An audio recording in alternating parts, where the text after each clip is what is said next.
রাতে ঘুমাতে গেলে মশার উৎপাত যেন এক অভিশাপ।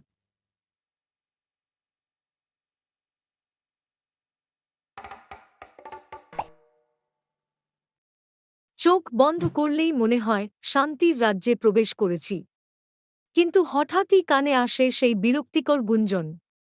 মনে হয় যেন মশাগুলো একটা পরিকল্পনা করে এসেছে আমাকে জাগানোর জন্য। মশা কামড় দেয় আর আমি বিরক্ত হয়ে উঠি। একদিকে ঘুমের জন্য লড়াই, অন্যদিকে মশার কামড়ের যন্ত্রণায় চিৎকার করতে ইচ্ছে করে। ভাবি, কেন এই মশাগুলো রাতের শান্তি নষ্ট করতে আসে? এমনকি ঘুমানোর আগে যতই প্রস্তুতি নিই, মশার বিরুদ্ধে যুদ্ধ যেন কখনো শেষ হয় না। মশার কামড়ের ফলে শরীরের চামড়া জ্বলে ওঠে, আর আমি ভাবি, এই রাতের শান্তি কি আর ফিরে পাব? মশার বিরুদ্ধে লড়াইয়ের এই গল্প যেন প্রতিটি রাতের।